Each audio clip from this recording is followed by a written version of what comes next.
Le monde n'attend rien de vous, votre âme non plus, la vie non plus, Dieu non plus. Voilà, juste être vous.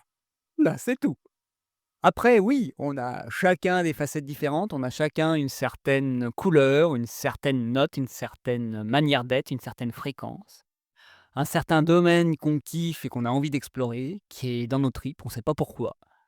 Et oui, bon, il y a ça, il y a ce terrain de jeu qui nous attire plus qu'un autre. Il y en a qui adorent jouer au foot, il y en a qui adorent le tennis, il y en a qui préfèrent l'art, il y en a qui préfèrent aider les gens, il y en a qui préfèrent être des aventuriers, il y en a qui préfèrent être des personnes qui manipulent énormément d'argent et qui ont des envies de grandeur et monter des entreprises et changer le monde. On a tous notre terrain de jeu. Et ce qui est important, c'est de s'ouvrir la possibilité d'avoir un terrain de jeu qui nous correspond. Et tant que vous vous obligez à être dans le terrain de jeu qui est pas le vôtre, vous allez vous faire chier. Parce que, par exemple, le terrain de jeu du salariat ou de la vie de couple ou de la parentalité en étant propriétaire avec un chien et 3 enfants, c'est pas obligatoirement le kiff de tout le monde. Le Le mode de vie du sédentaire qui bouge pas et qui reste au même endroit pendant 40 ans, c'est pas obligatoirement le mode de tout le monde. Le mode du salarié qui reste fidèle à une seule entreprise, c'est pas obligatoirement le mode de tout le monde. À l'inverse, celui qui change de boulot tous les ans ou tous les 3 ans, c'est pas le mode de tout le monde. Celui qui garde le même boulot tout le temps, c'est peut-être pas la manière de vivre de tout le monde. Ce qui est important, c'est pas si c'est la manière de vivre de tout le monde, c'est si c'est votre manière de vivre, celle qui vous va au moment T, tout en vous autorisant à dire: «Ah tiens, maintenant, ce que j'ai envie de me proposer, c'est autre chose, c'est ça». Moi, à un moment, j'avais pas du tout envie d'être propriétaire, c'était totalement en dehors de ma réalité, en dehors de mes envies. Je voyais ça plus comme du poids et comme, des responsabilités que j'avais pas envie d'endosser sur une pression et je dirais même, une obligation de rester dans une zone géographique qui me convenait pas. En gros, j'avais l'impression que ça allait m'enfermer et là, je sens que c'est ce que j'ai envie de me proposer dans les prochains mois, prochaines années. Sans pour autant m'interdire d'être mobile aussi, sans pour autant m'interdire de déménager si j'aurais envie un moment. Mais vraiment avoir la possibilité de, construire quelque chose qui est à moi, de vraiment mettre de la beauté, parce que c'est ça qui est important dans ma vie, c'est de mettre de la beauté. Et c'est vrai que mettre de la beauté dans la vie, dans le monde, autour de soi, pour moi, c'est pas un modèle que je vois partout. C'est pas un modèle, par exemple, que je vois au boulot, c'est pas un modèle que je vois dans le côté productif, dans le modèle, dans le côté efficace. Et donc si je me dis: «La beauté ça sert à rien» et donc arrête de te dire qu'il te faut de la beauté dans ta vie, ça c'est des conneries. Comment je peux être heureux? Comment je peux me sentir épanoui?